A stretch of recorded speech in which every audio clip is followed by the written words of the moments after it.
Thank you very much for the informative session. And my question is related to separatism amalgamated with fishing issue. Now, when you look at Indian context, now India as a whole, it is very cordial relations we have. But when we study the world scenario, what's happening in the world also and what has happened, it is very much evident that world boundaries are getting changed. It had been so throughout the history. As an example, Yugoslavia in 1990s and Soviet Russia, and also how Crimea and other places, the boundaries, how it got changed. So if I say, even though India is intact, in any case, if it is, the boundaries are changed, and the boundaries are changed in the Indian continent, then once we take South India as a separate state, a separate entity, now this fishing issue could flash as an international issue with Sri Lanka. That's my perception. Because that once we study this, we can see most of the time, appear a single and hostile in Massa and Bakila. Likewise, the South India or the Tamil Nadu especially, they try to entangle with us over a small thing in the Port Strait. So, and also when we look at the history, there have been 17 invasions from the South India. And also we need to understand that fact. Who is our enemy? India is, we have very much a cordial relation. So in that context, what is your opinion? If such boundary issue takes place, what would happen? And also, I would like to ask from Lieutenant Commander Kulatunga, now in your security issues, you had not mentioned the cyber aspect in your structure. I would like your view on that also afterwards. So thank you very much for the question. I think when we talk about fisheries issue, we specifically talk about the International Maritime Boundary Line, that is IMBL, which is something on the chart. It's been agreed upon by the two countries, and they have been internationally respected. So this boundary is not there physically. What happens is, there was a time when we thought that the fishermen are crossing this line simply because they are not aware of the line, but they are fully aware of the line. They have GPS, they have in their GPS, the radars, GPSs fully well mark the coordinates of IMBL. So I don't see this particular IMBL going to change in the future, in any case. But when we look at the sensitivity of the issue, that's exactly why the navies and the coast guards act so sensitively in this issue. Otherwise, we have so many options. We do not even fire a warning shot out at sea. We are not allowed to do that. And we do not even shout at them in filth. So that much of restraint we maintain. That is simply because we understand the sensitivity of this issue. And Katchadhev, if you see all the media that come across from Tamil Nadu, even we do an arrest in north of KK's, Kankasanture, they say fishing vessel was arrested and harassed off Katchadhev. So that's why I mentioned Katchadhev, Tamil Nadu factor, and the fishermen are all three parts of this particular three corners. So I think, as you very rightly said, sir, it's a very sensitive issue. So that's why we want to have a diplomatic solution for that, and we need them very fast. Actually, my concentration is on the separatist state aspect. How would it affect if that South Indian boundaries take place? How would it affect Sri Lanka, not the IMBL?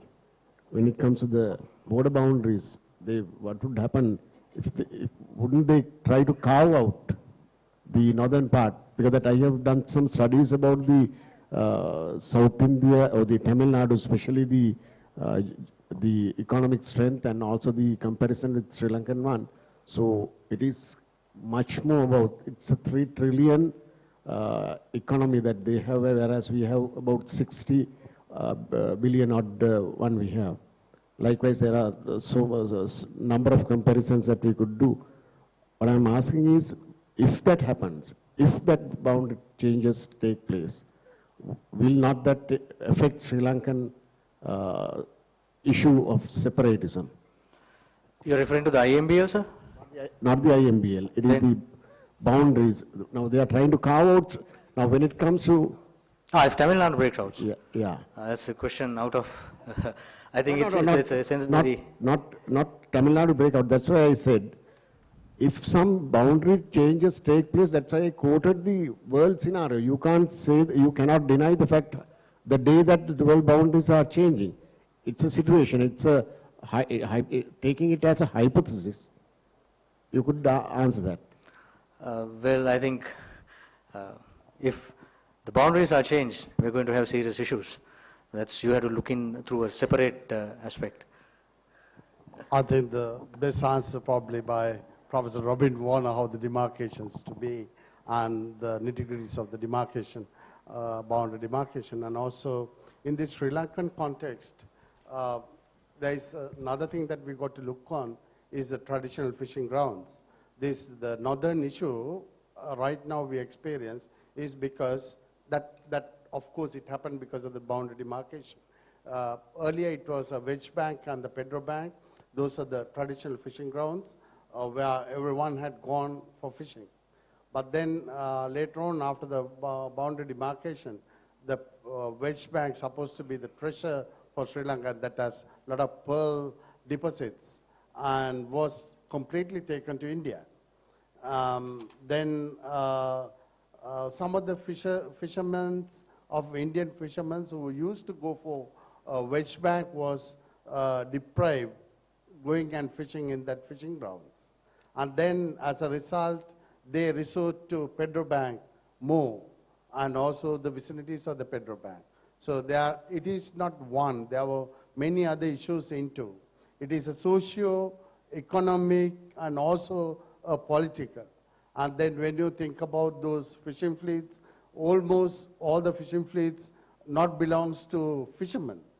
Those fishing fleets belongs to big businessmen in Tamil Nadu and that area. So there is a big monopoly and also power hegemony hanging over there too. Then the effect is to artisanal fishers. The artisanal fishing ways have been deprived in those areas because of the bottom trawling. We say they don't not only bottom trawl, I call it they raid the seabed because that destruction is there. But this is a socio-economic as well as a political prolonged conflict. This needs, the grassroots levels we cannot. It has to be a very steady and also a broadened solution is needed from the top level, the strategic level. But the demarcation of boundaries and the traditional fishing grounds, probably the Professor Robin one of the best to talk about. I'll just make a comment that, I understand the sensitivity of fisheries issues and boundary issues, particularly in this region and elsewhere, places like the South China Sea. These are really highly charged issues. And the whole question of bottom trawling is very much on the global agenda with a number of UN General Assembly resolutions in relation to deep sea bottom trawling and the vulnerable marine ecosystems that are wiped out by that fisheries practice. So I think it is indeed a very complex problem and one that will take some diplomacy and some years to resolve to the satisfaction of all parties concerned. So. Do we have time for any more questions? Sir, One question. a question asked regarding the cyber security, sir. In my research paper, actually, I have mains concentrated on the